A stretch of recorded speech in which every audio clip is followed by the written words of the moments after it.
Assalamualaikum warahmatullahi wabarakatuh. Saya Fajar Budi Okta, jurusan Pendidikan Kepelatihan Olahraga, akan membacakan materi mengenai respirasi aerob dan anaerob mitokondria.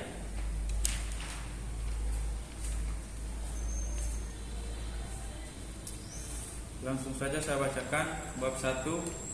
Respirasi aerob adalah proses respirasi yang membutuhkan oksigen atau O2.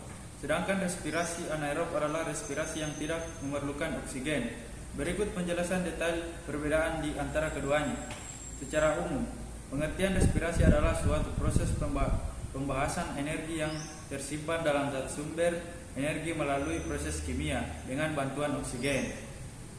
Respirasi bisa juga diartikan sebagai reaksi oksidasi senyawa organik untuk menghasilkan energi yang digunakan dalam aktivitas sel. Dalam ilmu biologi, secara umum terdapat dua jenis respirasi menurut keterlibatan oksigen, antara lain respirasi anaerob dan respirasi aerob. Respirasi anaerob adalah proses katabolisme yang tidak memerlukan oksigen untuk menghasilkan energi yang banyak. Respirasi ini terjadi pada bagian sitoplasma dan tujuannya untuk mengurai senyawa organik. Respirasi anaerob hanya menghasilkan sejumlah energi yang jauh lebih kecil, yaitu 2 ATP. Respirasi anaerob ini terdiri dari fermentasi asam laktat dan alkohol. Mitokondria adalah tempat di mana fungsi respirasi pada makhluk hidup berlangsung. Respirasi merupakan proses perombakan atau katabolisme untuk menghasilkan energi atau tenaga bagi berlangsungnya proses hidup. Dengan demikian, mitokondria adalah pembangkit tenaga bagi sel. Peran utama mitokondria adalah sebagai pabrik energi sel yang menghasilkan energi dalam bentuk ATP. Bab 2. Respirasi.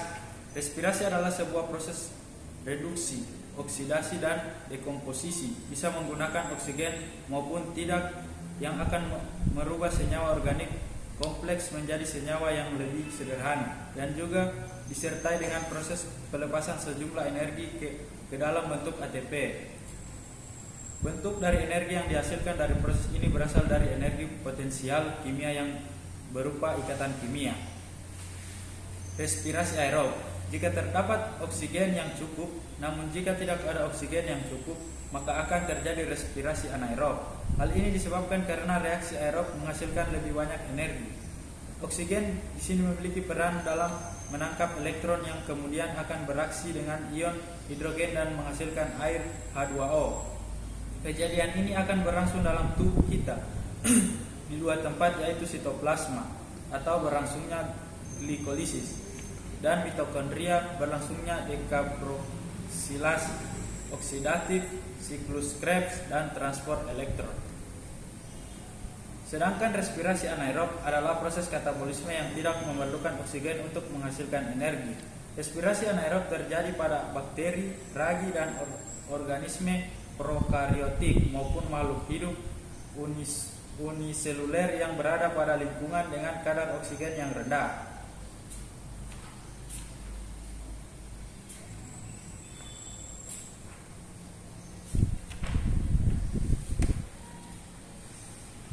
Apa saja struktur dan fungsi mitokondria? 1. Struktur mitokondria. Struktur mitokondria terdiri dari membran luar, membran dalam, ruang antar membran, matriks yang terletak di bagian dalam membran, ribosom, krista, oksisom, inklusi, dan DNA mitokondria. Mitokondria banyak terdapat pada sel yang memiliki aktivitas metabolisme tinggi dan memerlukan banyak ATP dalam jumlah banyak. Misalnya sel otot jantung. Jumlah dan bentuk mitokondria bisa berbeda-beda untuk setiap sel.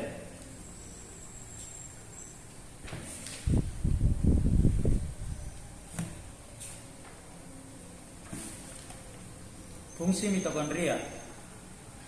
Fungsi utama mitokondria ialah respirasi sel. Respirasi sel ialah proses kimiawi untuk melepaskan energi yang tersimpan dalam glukosa. Energi yang digunakan untuk memecahkan glukosa disediakan oleh molekul-molekul ATP. Proses ini terdiri dari glikolisis, siklus Krebs, dan transport elektron. Sekian, itulah presentasi dari saya. Wabillahi taufiq wal hidayah. Wassalamualaikum warahmatullahi wabarakatuh.